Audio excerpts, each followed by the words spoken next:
नमः शिवाय प्यारे साथियों, स्वागत है आपका फिर से एक बार हमारे चैनल वर्ल्ड ऑफ हैप्पीनेस में। तो दोस्तों, 10th हाउस का शनि, दिल थाम कर आज का वीडियो पूरा एंड तक देखिएगा। जिसका भी 10th हाउस में शनि है, 10th हाउस नरेंद्र मोदी की कुंडली में 10th भाव का शनि विराजमान है।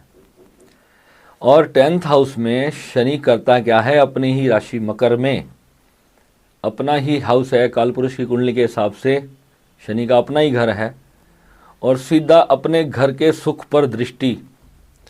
तो देखो कितना पावरफुली एक्टिवेट हुआ है नरेंद्र मोदी की कुंडली। एक जीता जागता प्रूफ है।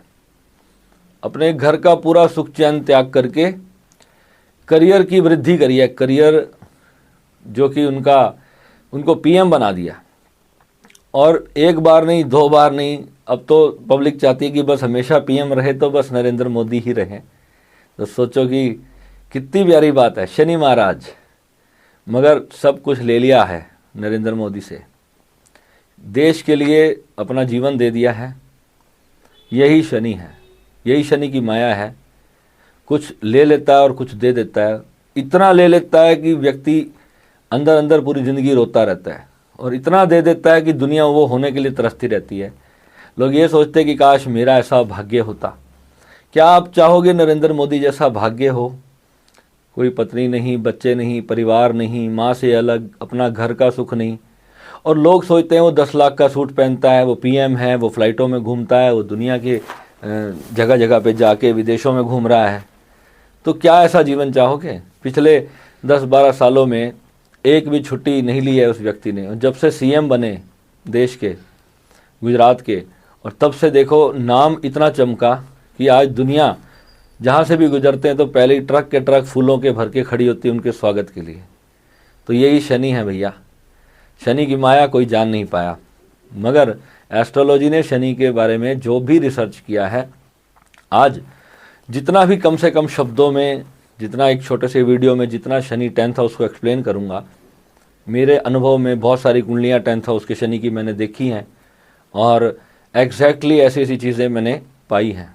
माँ की आयु इतनी लंबी रही नरेंद्र मोदी की, मगर माँ को जीवन भर कष्ट दिया। माँ की कम आयु में मृत्यु नहीं की शनि भगवान ने, मगर वहाँ पर माँ की आयु बहुत लंबी रही, मगर माँ जीवन भर अकेली रही, कष्ट में रही, माँ को कष्ट दिया। और यथा कथा हर चीज़ के लिए चौथा घर मन का है, तो नरेंद्र मोदी का मन भी पीड़ित रहता ही है। जिसका परिवार ही ना हो, बच्चे ना हो, माँ से दूर, पिता से दूर, भाई बहनों से दूर, एक अकेला व्यक्ति अपने पूरे जीवन को सिर्फ देश और समाज के लिए समर्पित कर देता है। और यहीं से बहुत से युवा बच्चे होते हैं जो सोचते हैं करियर हाउस है ना हमारा, ये हमारी लाइफ में कुछ हो क्यों नहीं रहा, हम कुछ कर क्यों नहीं पा रहे। आपने मोदी जी का स्ट्रगल देखा है कि वो कहाँ से शुरू हुए हैं? क्योंकि शनि हर चीज़ को बहुत ज़्यादा धीमा करता है। किस एज में नरेंद्र मोदी ने अपना घर छोड़ दिया था, और तब जा कर के वो स्ट्रगल करते करते ना जाने दुनिया भर की उन्होंने मेहनत की है। कोई नहीं जानता कि उसके स्ट्रगल का जो समय है नरेंद्र मोदी जी का, वो उन्होंने कैसे बिताया, कितने आंसुओं के घूंट उन्होंने पिए, तब जा कर के वो आज उस पदवी पर बैठे हैं जहाँ पर पहुँचने का सपना शायद कोई आम आदमी तो देख नहीं सकता। करोड़ों में कोई एक सपना भी नहीं देख सकता कि मैं पीएम बन भी सकता हूँ, यहाँ पे मुझे पीएम बना दिया जाएगा देश का। इसे राजयोग नहीं कहा जाएगा। लोग एस्ट्रोलॉजर इसको राजयोग मानते हैं, क्योंकि बस पीएम बन गया तो वो राजयोग है। मगर शनि 10th हाउस आज मैं जो एक्सप्लेन करूंगा, आप बड़े ध्यान से सुनना। आपको पता है सिर्फ 2% लोग होते हैं जो किसी चीज़ को शुरू करते हैं और उसको एंड तक समझते हैं। कोई भी कार्य आपने जीवन में किया, और अगर आपने सपोज एक बुक शुरू कर दी पढ़ना, और उसको अगर आपने एंड तक नहीं पढ़ा, तो इसका मतलब समझ लो आपका शनि बहुत ख़राब है। यानी आप जीवन में कुछ पा नहीं सकोगे। कुछ भी सीखना है ना, उसको ज़ीरो से शुरू करके एंड तक सीखने का नाम है बुद्ध को स्ट्रॉन्ग करना। अपने बुद्ध कितना भी ख़राब क्यों ना हो, मेरी बुद्ध के ऊपर राहु की दृष्टि रही। मैं स्कूल टाइम में एक डफर स्टूडेंट रहा था, मैं अपने आप को डफर स्टूडेंट मानता था अपने स्कूल का। मगर आज की डेट में मेरी मेमोरी पावर, मैं अपनी मेमोरी पावर के लिए भगवान को शुक्रिया करता हूँ कि जब से मैंने अपनी साधना की, तो मेरा माइंड जब एक्टिवेट होना शुरू हुआ, तो लर्निंग पावर तो गज़ब की हो गई। एक बार किसी विषय को अगर समझ लिया ना, तो 20 साल बाद भी पूछ लेना तो उसको एज इट इज़ मैं आपको बता दूंगा। ये चीज़ आपके अंदर मैं चाहता हूँ आपके बच्चों में भी आए। उसके लिए तो मैं आपको सभी को कहता हूँ कि जो हमारा चिल्ड्रन प्रोग्राम है श्री विद्या साधना का बेसिक्स, उसके अंदर हम माइंड पावर की बच्चों के लिए ऐसी ऐसी चीज़ें मैं उनको करवा रहा हूँ जो बच्चे अभी आने वाले टाइम में, मैंने बच्चों की जो ब्रॉडकास्ट स्टार्ट की है उसके अंदर अगर बेसिक से ही बच्चे जुड़ जाएंगे ना, तो 15 साल की उम्र में आते आते आपके बच्चे सुपर कंप्यूटर बन जाएंगे। यानी कि वो अपनी लाइफ को इतने हद तक समझना शुरू कर देंगे। और 20 साल की आयु तक अगर परमात्मा ने मुझे 20-25 साल भी और ज़िंदा रखा तो मुझे ऐसा लगता है कि मैं अपने माध्यम से कम 5-10 हज़ार लोगों का तो कुछ ऐसा बना के जाऊंगा। मेरे को अपने ऊपर दिल से विश्वास है इस चीज़ का, और जितने लोग मेरे साथ जुड़े हुए हैं उनकी तो मैंने पूरी प्रतिबद्धता के साथ जिम्मेदारी उठाई रखी है अपने कंधों पर। ठीक है, तो आज हम 10th हाउस के शनि की बात करने जा रहे हैं। बहुत ऊंचाई पर ये शनि लेकर के जाएगा अगर आपकी 10th हाउस में बैठा है तो, मगर उसकी स्पीड कितनी होगी ये आप चुनोगे। आप अपने बाकी सारे ग्रहों को कितना अच्छा करते हो, धन भाव को कितना स्ट्रॉन्ग करते हो, अपना नवम भाव को कितना, भाग्य का साथ नहीं मिलता तो बाकी ग्रहों में कितना भी बढ़िया योग क्यों ना हो वो सब विफल हो जाते हैं। इसलिए मैं कहता हूँ कि 9th हाउस भाग्य का स्थान, उसी के लिए आप अपनी सारी रेमेडीज पहले करा करो, ताकि जो किस्मत में लिखा है, जो जीवन में जो ग्रह आपको देना चाह रहे हैं वो एटलीस्ट आपको कम से कम मिल सके। और दुर्भाग्य से जो चीज़ छिन जाती है वो तो हमारे प्रारब्ध में लिखी होती है, तो उससे भी हम भाग नहीं सकते, पर्दा नहीं कर सकते। वो होना है तो होनी अटल होती है, वो लिखी होती है तो होकर ही रहती है। तो यहाँ पर व्यक्ति को बहुत हाई ऊंचाई पर लेके जाता है और वो परमानेंट होती है। जो तरक्की होती है वो परमानेंट होती है। ऐसा नहीं है कि एक बार कामयाब होने के बाद आप नीचे गिर जाओगे। तो यहाँ पर आपको ये चीज़ का बड़ा ध्यान रखना है।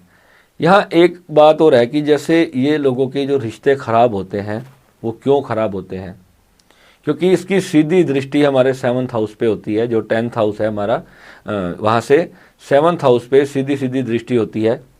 तो इस वजह से होता क्या है, स्पाउस का हाउस है, या तो स्पाउस आप पे शक करेगा या आप स्पाउस पे शक करोगे, और बिना किसी कारण के बात बिगड़ती चली जाएगी और रिश्ते खराब हो जाते हैं। आपने सुना ही होगा कि कहते हैं ना कि नरेंद्र मोदी का विवाह हुआ था, अब पता नहीं है मुझे पूरा, बट सुना है कि ऐसा हुआ था और किसी कारण वो अलग हो गए या जो भी हुआ। तो कहने का भाव यह है कि जब स्पाउस के हाउस पे दृष्टि होती है तो व्यक्ति की खुद की भी आदत होती है शक करने की, और व्यक्ति जो है अपने स्पाउस पर भी शक करता है कि 7th हाउस के साथ हमेशा गड़बड़ करा के रखता है ये ग्रह। अगर सही समय पर इसकी रेमेडी हो तो फिर ये ज़्यादा दिक्कत नहीं करती। ऐसे लोगों पर जो इनके दुश्मन होते हैं ना, इनके लिए हमेशा कोई ना कोई प्रैक्टिस करते रहते हैं कि कैसे इनको जो है क्षति पहुँचाएँ। इसमें विशेष रूप से तंत्र क्रिया का प्रयोग बहुत लोग इस ऐसे लोगों पर करने की कोशिश करते हैं। और मैं यहाँ किसी व्यक्ति विशेष की या नरेंद्र मोदी की कुंडली नहीं डिस्कस करने बैठा, हम यहाँ पे सभी लोगों की बात कर रहे हैं। एक आम व्यक्ति के जीवन पे क्या असर आता है 10th हाउस में जब शनि होते हैं तो, और एक पर्टिकुलर एक ग्रह की बात कर रहे हैं तो वहाँ पर तो वैसे ही आप उस प्रेडिक्शन को एक बेसिक तौर पर समझना कि ये एक रूटीन हमारा डिस्कोर्स मान लो इस वीडियो को कि 10th हाउस में और शनि होता है तो हमें क्या क्या परहेज रखने चाहिए। ठीक है, ऐसे व्यक्ति को अंधेरे में बिल्कुल भी नहीं बैठना चाहिए, अकेले नहीं बैठना चाहिए, उससे शनि और ज़्यादा एक्टिवेट होते हैं। चाहे फिर बाद में वो आपको पीएम बना दे या सीएम बना दे, उससे कोई मतलब नहीं है। जितना ज़्यादा व्यक्ति अंधेरे में रहेगा उतना ज़्यादा वो एक्टिवेट शनि होता जाएगा और मैरिड लाइफ में फिर प्रॉब्लम वहाँ पर खड़ी हो ही जाएगी। मैं कहता हूँ चाहे व्यक्ति पूरी दुनिया का राज पाले, अगर घर सुखी नहीं तो उसको कोई वो बड़ा योग नहीं माना जाता। मगर नरेंद्र मोदी के तो 5th हाउस में ही राहु बैठा था, तो प्रेम के घर में और देश प्रेम और राजनीति और गरीबों के लिए विशेष प्रेम ऐसे भाव में जो है बनता है, राहु बना देते हैं। तो 5th भाव का राहु जो है ना अपार प्रेम का कारक है।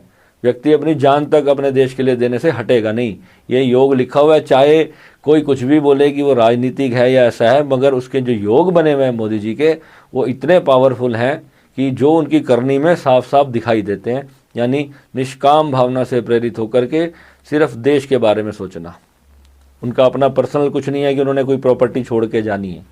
मगर ये 10th हाउस का शनि बहुत ईमानदार होता है। ये इस व्यक्ति को दुनिया से हमेशा धोखे मिलते हैं, छल कपट होता है, मगर ये इंसान कभी दूसरों के साथ धोखा नहीं करता है, बुरा नहीं करता है। बुरे इंसान को भी क्षमा करने की भावना यहाँ पर बैठ कर के शनि इंसान के अंदर देते हैं। तो इतना स्ट्रांग यहाँ पर मैं शनि को मानता हूँ। अपना घर है शनि का, और वहाँ से बहुत बढ़िया, अगर सामने अगर मान लो अपनी राशि पे दृष्टि हो जाए तो फिर तो कमाल ही हो जाती है। तो यहाँ पर अंधेरे में नहीं बैठना, और हवादार कमरा जहाँ पर हमारी जो बेडरूम होता है उसके अंदर ऑक्सीजन का जो फ्लो है वो बना रहना चाहिए। उससे भी तो शनि बहुत ज़्यादा एक्टिवेट हो जाते हैं। मन का कारक है 4th हाउस, और 4th हाउस पे जब डायरेक्ट 7वीं दृष्टि पड़ती है तो फिर मन बहुत ज़्यादा अंदर से दुखी भी रहता है।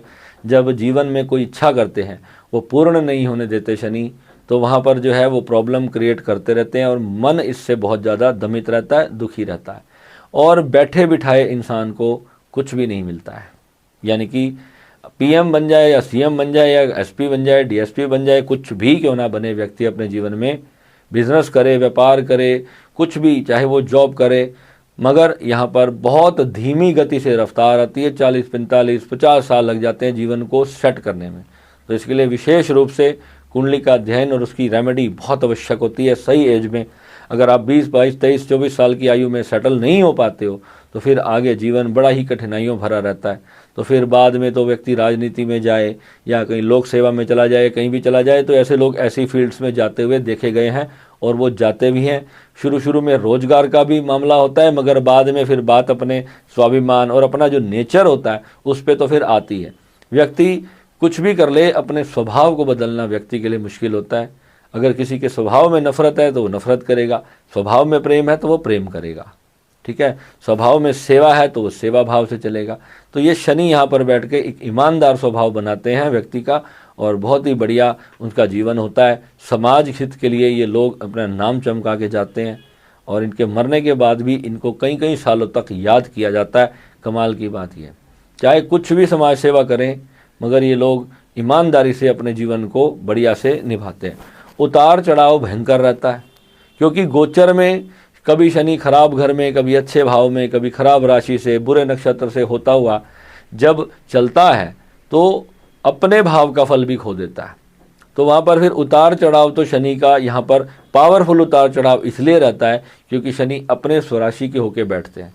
इसलिए जब कोई खराब भाव पे गोचर हो रहा है तो वहाँ पर उसका फिर भयंकर परिणाम देखने को मिलता है, ठीक है। शक का शिकार होते हैं, तो लोग सोचते रहते हैं कि ये पता नहीं अपने लिए ही जी रहा है, मगर जो है ऐसा होता नहीं है। वो बंदा बहुत ईमानदार होता है अंदर से, और बिल्कुल अपना 100% पोटेंशियल से कार्य कर रहा होता है, और लोग उन्हें गलत समझने का अक्सर आदी हो जाते हैं। मैरिड लाइफ बिल्कुल भी हैप्पी नहीं होती, डिवोर्स होते हुए देखे हैं बहुत सारी कुंडलियों में। अगर किसी का स्पाउस की कुंडली में सूर्य सप्तम में बैठ जाए तो वहाँ पर फिर डिवोर्स पक्का ही हो जाता है, ठीक है। और यहाँ पर जो है निर्दयी थोड़े से हो जाते हैं, कठोरता बड़ी होती है। कोई भी डिसीजन लाइफ में अगर ले लिया है तो उसके प्रति जो वचनबद्धता होती है वो बहुत ज़्यादा स्ट्रॉन्ग होती है। अपने निर्णय से पीछे हटना इनको थोड़ी कठिनाई होती है, तो कई बार जो है थोड़ी सी प्रॉब्लम यहाँ पर देखने को मिलती है।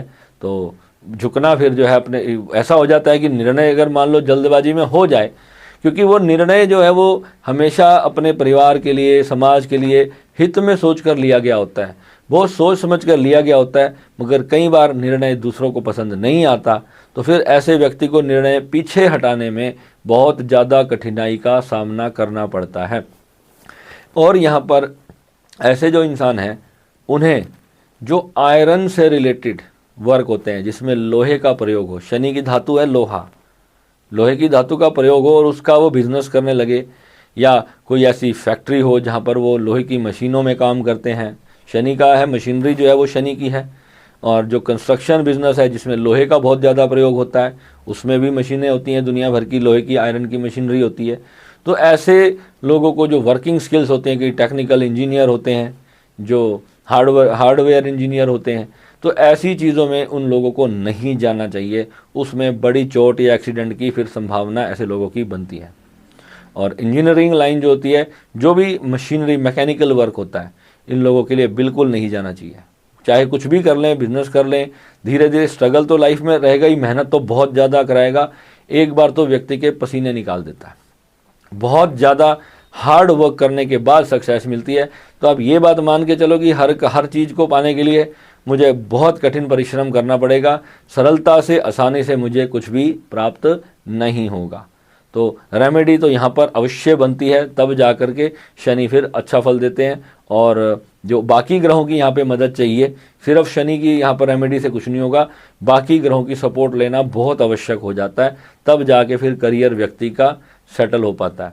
ठीक है। और अपना नया घर, ज़मीन खरीद करके, क्योंकि ज़मीन मिट्टी जो है वो शुक्र का कारक होती है, और शुक्र पर शनि को स्थापित करना, यानी कि अपना घर खरीद करके उस पर रहना नहीं चाहिए, बना करके, कंस्ट्रक्शन करवा करके अपने घर में वहाँ पर उसमें नहीं रहना चाहिए, या किसी और के नाम पर लोग ले लेते हैं। बहुत सारे भी, मेरा शनि 10वें 11वें में बैठा है, तो वो भी 11वें घर में फिर भी मैं कहता हूँ आप अपनी वाइफ के या हस्बैंड के नाम से ले सकते हो, मगर 10th हाउस में अगर आपने अपना लैंड खरीद करके घर बना लिया और उसमें आप रहने लग गए, तो फिर ये समझ लो कि शनि महाराज फिर दबा के बैंड बजाने वाले हैं और बड़ी भयंकर तौर से एक्टिवेट हो जाते हैं। उसका अपने हमेशा ध्यान रखना है। पिता के साथ दूरी करा देते हैं, पिता को वृद्धि कराते हैं वैसे तो पिता की, मगर होता क्या है, पिता से दूरी हो जाती है। तो ऐसे में कोशिश ये रखनी चाहिए कि अपने पिता की खूब सेवा करनी चाहिए और उनकी राय लेकर के काम करना चाहिए, खास तौर पे जब सूर्य की दृष्टि भी पड़ रही हो शनि पर, सूर्य की पड़ रही हो या राहु की पड़ रही हो, तो खास तौर पर ध्यान रखना चाहिए। अब मोदी जी की कुंडली में मैंने क्या खासियत देखी थी कि 10th हाउस में शनि तो बैठे हैं मगर बृहस्पति से दृष्ट है। गुरु की दृष्टि जब पड़ती है तो शनि को बहुत शुभ कर देती है और बहुत ही बढ़िया काम फिर शनि करते हैं। कोई रेमेडी करने की जरूरत नहीं पड़ती, मज़े से जीवन चलता है और लोक हित में, समाज हित में फिर ऐसे लोग पूरी मेहनत ईमानदारी से आगे बढ़ते रहते हैं और सुख भोग करके जाते हैं। मगर मैरिड वाला जो हाउस है वो हमेशा ही गड़बड़ रहता है, और ऐसे में हमारे जो 10th हाउस में शनि लोगों का होता है तो दूसरों को कई बार थोड़ा सा चकमा देने की प्रवृत्ति होती है, अपना काम निकालना उनको बखूबी आता है, तभी ऐसे लोग राजनीति कर पाते हैं। इतना बड़ा पॉलिटिक्स बाज व्यक्ति है, यानी कि अपनी बातों में किसी भी तरह बोतल में व्यक्ति को उतार ही लेते हैं ये लोग। तो इनसे इस चीज़ में थोड़ा सा सावधान भी रहना चाहिए, यूं ही नहीं समर्पण कर देना चाहिए कि ईमानदार होते हैं, हमारा भला छुपा होता है मगर सबका भला देखते हैं, वो अपना भी देखते हैं। तो ये वाली चीज़ वैसे तो दुनिया ही करती है, सब हर कोई चाहता है कि मेरा भला ही हो, मगर बहुत कम लोग होते हैं जो अपने भले में, वो सबके भले में अपना भला देखना शुरू करते हैं। तो वहाँ पर फिर शनि शुभ फल देते हैं। बृहस्पति की दृष्टि होने के नाते तो शनि महाराज यहाँ पर बढ़िया फल दिखा रहे हैं। तो ऐसा ही होता है, जब शुभ ग्रहों की दृष्टि पड़ जाती है तो पाप ग्रह भी अपना प्रभाव कम कर देते हैं। स्मार्टली अपना काम यहाँ पर करने की ज़रूरत होती है। व्यक्ति थोड़ा सा ढीला ढाला होता है, यानी कि बहुत ज़्यादा निष्कपट भाव रखने के कारण दुनिया उनका नाजायज़ फ़ायदा उठाती है। तो वहाँ पर फिर धीरे धीरे जब व्यक्ति को बहुत ज़्यादा चोटें लगती हैं तो धीरे धीरे धोखे पे धोखा, तो फिर व्यक्ति एक दिन पूरा बुरी तरह से नार्सिसिस्ट बन जाता है और फिर जो है वो सिर्फ अपने निर्णय बड़ी कठोरता से लेने लगता है। वहाँ पर भी जो है आत्मा की स्थिति, सूर्य की स्थिति फिर खराब हो जाती है।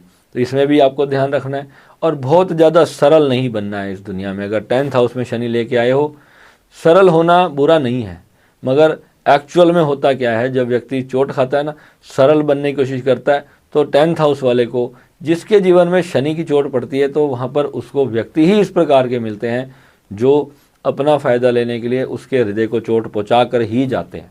तो वहाँ पर आपको इस चीज़ में बहुत ज़्यादा ध्यान रखना है और जो है थोड़ा सा स्ट्रेट बन करके अपना काम करना है और जो हार्ड वर्किंग जीवन है उसको बेधड़क होकर के निभाना है। अब यहाँ से शनि व्यय भाव पर दृष्टि डालते हैं 12वें घर पे। 12वां घर हमारा शैया सुख भी है, नींद का सुख भी है। ठीक है, तो जीते जागते उदाहरण है नरेंद्र मोदी। मैंने जितना शनि को पढ़ा है, जिस दिन मैंने मोदी जी की 10th हाउस वाली जब ये कुंडली मेरे सामने मैंने देखी थी, तो मेरे को उसी दिन मेरे को लगा कि यार एक एक चीज़ जो है परफेक्ट बिल्कुल बैठी। और बहुत सारी मैंने ऐसी कुंडलियों पे देखा, कोई बहुत बड़ा बिजनेसमैन बन गया, उससे पूछा मैंने भी कैसे कार्य किया, तो बताते हैं यार मैं तो एक समय पे भैया बिल्कुल कुछ भी नहीं था, मैं तो छोटा सा ठेला लगाता था, धीरे धीरे करते करते मैंने दुकान बना ली, दुकान से फिर मेरी 5 दुकानें हो गई, मगर इस सबको करते करते 55-60 साल हो गए। अब जा कर के इतना सुख मिला भी तो उसका कोई यूज़ नहीं है। मेरी वाइफ चल बसी या मेरी वाइफ से डिवोर्स हो गया, बच्चे दूर चले गए, बच्चे मेरा कहना नहीं मानते। तो यानी कि जो फैमिली का सुख है, जो 4th हाउस का सुख है, मन का सुख है, माता का सुख है, लिक्विड कैश का सुख है, ये सारी चीज़ें फिर वो व्यक्ति नहीं भोग पाता, क्योंकि बहुत ज़्यादा ईमानदारी और सरलता वहाँ पर व्यक्ति में होती है। इसके कारण जो है थोड़ा सा ढीला हो जाता है। अकेले एकांत में बैठना वैसे तो देखो योग मार्ग के लिए बहुत अच्छा है, मगर उसके लिए अंधेरे में बैठ कर के योग नहीं करना चाहिए। कहीं होता है ना, मैं तो जैसे सुबह 3:30-4 बजे उठता हूँ, तो उठते ही अब मैं लाइट नहीं जलाता, अपने बैठ जाता हूँ ध्यान में 5-6 बजे तक। तो ये जो चीज़ है 10th हाउस के शनि वाले को नहीं करनी। वो सूर्य के प्रकाश में जाके बैठे और ऑक्सीजन में हवादार पार्क में चले जाएं, तो वहाँ पर बैठोगे तो फिर ये शनि आपको बहुत अच्छा फल यहाँ पर आपके जीवन में ला करके देंगे। और शक करने की आदत तो बिल्कुल बंद कर दो। और मन परेशान है तो उसके लिए पॉजिटिव अफर्मेशंस आती हैं, वो सुननी चाहिए, अपने विचारों को चेंज करना चाहिए। और शनिवार के दिन आपको वहाँ पर जो है, अगर नीलम मैं यहाँ पर किसी को भी सजेस्ट नहीं करूँगा पहनने के लिए, क्योंकि वो मैरिड लाइफ के लिए फिर बहुत ज़्यादा खराब फल देगा और आपके घर के सुख के लिए भी खराब फल देगा। यहाँ पर आपको क्या करना चाहिए, शनिवार के दिन एक तो पीपल के वृक्ष को जल दे करके उसकी 11 या 21 या 51 जितनी आपके पास समय हो उतनी परिक्रमा लगा करके 10 मिनट वहाँ पर एक आसन लगा करके उसी पेड़ के पास बैठना चाहिए। वहाँ पर बैठ करके वो जो जल नीचे गिरा है उसका तिलक अपने मस्तक पर करना चाहिए। वो करके फिर जो है संकल्प करके कि मैं अपने शनि देव को शांत करने की भावना से, मैं, मेरा नाम, मेरे माता पिता का ये नाम, मेरे गोत्र का ये नाम, मेरा ये सरनेम, और मैं इस शहर का रहने वाला हूँ, इस स्थान पर मैं रहता हूँ, और मैं इतने मंत्र का संकल्प कर रहा हूँ। 40,000 मंत्र का कर लो या 80,000 का कर लो या 1.25 लाख का कर लो। तो ओम प्राम प्रीम प्रोम सह शनिश्वराय नमः मंत्र का जप करते हुए इस संकल्प को रोज करना है। ये संकल्प करके आप 31 माला रोज की जाप करें शनि महाराज के इस मंत्र की। और वहाँ पर जो है काले उड़द की दाल जो है आप उस पेड़ पर भी चढ़ा सकते हैं, वहाँ पर रख सकते हैं, या जो शनि वाले जो पंडित जी होते हैं उनको भी दान दे सकते हैं। मगर वो दान आपको अपने हाथों से उनकी पोटली में डालना है, यानी बर्तन का बर्तन नहीं दे देना, अपने हाथों से पॉलीथीन से निकाल के दोनों हाथ से ऐसे मुट्ठी भर के उनके पोटली में आपको डालना है। तभी जाकर के ऑरा से ब्लैक एनर्जी जो है वो शनि की रिमूव होगी। और 43 दिन कम से कम ये उपाय आप करो, और ये करने के बाद आप देखना आपकी लाइफ में बदलाव आएगा। और शनिवार को ही सुबह जब सूर्य आपके शहर में जब उदय होता है उस समय पर नारियल, जो जटा वाला नारियल होता है, उसे खड़का के देखना, उसमें पानी अवश्य होना चाहिए। ऐसे नारियल को लेकर के नहर किनारे जहाँ पानी बहुत तेज़ी से बहता हो और उस जगह पे बैठ कर के आपको जो है अपने सूर्य की तरफ, जिस साइड से सूर्य निकलता है उस समय उस तरफ पीठ करके खड़ा होना है। और उस नारियल को अपने सिर से 7 बार एंटी क्लॉकवाइज उतार करके उसे जल में पहले संकल्प करना है कि मैं अपने इस काम में, ये मेरी प्रॉब्लम आ रही है और इससे मैं उससे निजात पाना चाहता हूँ, मैं अपने मन की शांति पाना चाहता हूँ, मैं इसमें स्टक हो गया हूँ इस चीज़ में। इससे निकल करके आपको जो है 11 शनिवार तक लगातार आपको वो नारियल जल में प्रवाहित करना है। आप देखना जिस चीज़ को लेकर के जो चीज़ आपका पेन बनी हुई है वो धीरे धीरे टाइम के साथ जैसे जैसे 11 वीक बीतेंगे आपका जो है माइंड अपने आप चेंज होता रहेगा और जीवन में कुछ ऐसी परिस्थितियां बन जाएंगी कि आपका जो है आप उससे आगे निकल जाओगे और ग्रो करके कुछ बहुत हैप्पीनेस देने वाली चीज़ें आपकी लाइफ में अपने आप होनी शुरू हो जाएंगी। और कोई ग्रह अगर कुंडली में ख़राब है तो उसका उपाय करना बहुत आवश्यक है। जिस भाव से रिलेटेड वो ग्रह वहाँ पर बैठ करके पीड़ा पहुँचा रहा है तो वो आपको सॉर्ट आउट करना है। और उपाय तब तक करना है जब तक ज़िंदगी में वो प्रॉब्लम है। ये नहीं लोग पूछते हैं भैया कितने दिन उपाय करना है। बहुत लाल किताब वाले जितने एस्ट्रोलॉजर हैं वो आपको बोलते हैं कि 43 दिन कर लो। अब 43 दिन मान लो आपने किया और उसके बाद वो सोल्यूशन नहीं हुआ तो विश्वास तोड़ लेते हैं। सबसे बड़ी मूर्खता वहाँ पर ये करते हैं कि 43 दिन करने के बाद उनको लगता है कि अब तो ये हो ही नहीं सकता। इस दुनिया में कुछ भी असंभव नहीं है। आपको सिर्फ समझना है कि मेरे ही कर्म के कारण वो चीज़ पैदा हुई है, वो नेगेटिविटी आई है, मुझे अपने आप में सुधार करना है, मुझे अपने आप को उसके लिए अच्छा बनाना है, उस काम के लिए कैपेबल बनाना है। भगवान को जो अस्तित्व है, जो परमात्मा है, जहाँ पर योग्यता आती है ना जिस भूमि को, जब भूमि उपजाऊ होती है तो वहाँ पर फूल ना आए, ऐसा हो नहीं सकता। बंजर ज़मीन में फूल नहीं आते हैं। अगर आप बंजर हो गए हो तो फिर आपके अंदर कोई खुशी पैदा नहीं होगी। अगर आपने अपनी भूमि को सींचा, अपने मन को, अपनी आत्मा को सींचा, अपने जीवन को उस कैपेबल बनाया, तो हो ही नहीं सकता कि आपके जीवन में खुशियाँ ना आए। परमात्मा इतना निर्दयी नहीं है, वो सभी को देता है। वो निराकार, निरा ब्रह्म शून्य है। तो वहाँ से आप जो कल्पना करते हो, जो ईश्वर को बोलते हो मुझे ये चाहिए, तो भगवान वो देते हैं, मगर उसके लिए एक निर्धारित समय होता है। किसी चीज़ के लिए उतनी ऊर्जा बनने के लिए, क्वांटम इसी का नाम है। किसी चीज़ को जब आप संकल्प करते हो, उसको निर्माण करने के लिए अपने मन में उसके लिए कार्य करना शुरू करते हो, और फिर जब एनर्जीज आपके लिए कार्य करती हैं, जब ग्रह फेवर में होते हैं, गोचर फेवर में होते हैं, उस राइट मोमेंट में वो चीज़, वो व्यक्ति, वो पर्सन, वो मकान, वो दुकान, वो घर, वो गाड़ी, हर सपना आपका पूर्ण करते हैं। और ये कई जन्मों का खेल है। ये नहीं है कि आज इसी जन्म में आपने कोई डिज़ायर की, इस जन्म में पूरी नहीं हुई, अगले में होगी। किसको पड़ी है मोक्ष की? मोक्ष का मतलब, मोक्ष तो वो मांगते हैं जो अपने जीवन से भागना चाहते हैं। ये जीवन ऊपर जाके जब बिना शरीर के, बिना इंद्रियों के क्या करोगे भटक के? मोक्ष का मतलब क्या है कि इस जीवन को बिना किसी पेन के जीना, यानी अपने जो हमारे कर्मास ने हमारे को अगर सफरिंग दी है, उसको अनरिजॉल्व इश्यूज को सॉल्व करने के लिए ही तो हमारा जन्म हुआ था।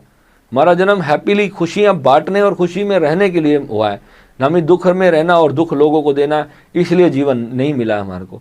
बदले की भावना त्याग दो, फॉरगिवनेस अपने अंदर अपनाओ। ये सारे चीज़ों से शनि, राहु, केतु ये अपने आप ही शांत होते हैं। राहु जब भड़कता है, जब व्यक्ति को गुस्सा आ रहा है, तो फॉरगिवनेस मेडिटेशन, उसके सिवा कोई और टेक्निक नहीं है राहु को शांत करने की। आप बोलोगे मेरा राहु खराब है, अब जितने मर्जी आप उसके उपाय कर लेना, जो सा मर्जी, फिर राहु का स्टोन डाल लेना, राहु उससे शांत नहीं होता है। मैंने राहु के ऊपर पहले भी डीप वीडियो किया है। वो जो चीज़ें राहु की हैं, अभी जब हम राहु की सीरीज शुरू करेंगे तो राहु के बारे में मैं बहुत कुछ आपको बताऊंगा। राहु के बारे में ऐसी सीरीज़ होगी जो अभी तक यूट्यूब पे आपने कहीं नहीं देखी होगी, ये मेरी 100% गारंटी है। ठीक है, तो अभी आप शनि का ये 2 चीज़ें सिर्फ करना शुरू करो और आप देखना लाइफ बदलती है नहीं बदलती।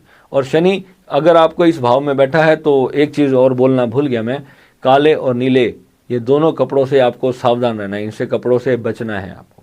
काले नीले का शौक रखते हो तो समझ लेना जहाँ पर दृष्टि जारी है, उस भाव की पीड़ा के लिए फिर तैयार रहना है। ठीक है, तो मिलेंगे नेक्स्ट वीडियो में। नमः शिवाय।